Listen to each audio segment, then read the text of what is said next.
Green line green screen এগুলা নিয়ে বহু ভাই বিভ্রান্তি, অনেকজনে ঘাটাঘাটি করে অনলাইনের মাধ্যমে। অনলাইনে দেখা যায় যে এগুলো ঠিকঠাক করে দেয়। আজকে একজন ভাই নিয়ে আসছিল আমার কাছে, এসে বললো যে ভাই আমি তো ইউটিউবে দেখছি এগুলো সলভ করা যায়, এটা কি সম্ভব? বললাম হ্যাঁ বসেন আমি দিতেছি করে। উনি আমার খুব ক্লোজ মানুষ, সেজন্য আমি বসাইলাম, বসানি করে আমি যা কিছু লাগবো আমি কইরা দিলাম। মন কত হলো আমার নিজের মোবাইলে গ্রিন লাইট করা কইরা OnePlus 9R এর কইরা গেছে 4 থেকে 5টা গ্রিন লাইনে, আমি অথচ 3বার ডিসপ্লে চেঞ্জ করছি। এখন আর ভালো লাগে না, যদি ডিসপ্লে পুরো জায়গা তাহলে আমি অন্য একটা মোবাইল চেঞ্জ করব। ডিসপ্লে 12,000 থেকে ধরে 8,000 6,000 পর্যন্ত আমি লাগাইছি, লাগানি অবস্থা আমি চালাইছি কয়দিন। এখন যে বাইটা নিয়ে আসলো এসব বললো যে ভাই আমি ইউটিউবে দেখছি যে এই কাজটা করা হয়, ঠিকঠাক করা হয়। আমি বললাম যে কোন ইউটিউবে দেখছেন বা কোন লিঙ্কে, আমার লিঙ্কটা একটু দিবেন।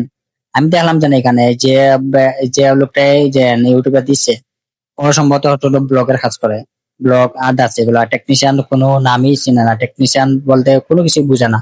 সে আবার নাকি এটা রিভিউ দিছে এগুলো ঠিকঠাক করা যায়, তবে এগুলো আসলে মিথ্যা, এটাগুলো কোনো সত্য না। এগুলো নতুন ডিসপ্লে না ছাড়া কোনো ঠিকঠাক করা যায় না, কিছু কিছু ডিসপ্লে ঠিক করা যায়। আর এগুলো যেভাবে করছে এটা হচ্ছে আপনার চাপকায়ে দেখা গেছে যে কার্বন আছে ভিতরের, এগুলো আর লিকুইড একটা আছে, লিকুইড সরিয়ে যায়, সরিয়ে গেলে এগুলো আর ঠিকঠাক করা যায় না। এগুলো হচ্ছে নতুন, নতুন না ছাড়া কোনো কিছু করা যাবে না। এগুলো যদি আপনারা প্রতারণা স্বীকার করেন তাহলে কিছু করার নাই আমাদের, এগুলো ঠিকঠাক হয় না হয় না হয় না। এখন কথা হলো যেন এরা আইপ্যাড ডিসপ্লে লাগাবে, উনি বাজেট কম সেজন্য বললো যে না আপাতত আমি চালাই এটা কয়দিন, পরবর্তীতে আমার নেক্সট টাইম একটা মোবাইল আসবে সেজন্য নর্মাল ডিসপ্লে একটা আইপ্যাড ডিসপ্লে আমি লাগিয়ে দিলাম সুন্দরভাবে।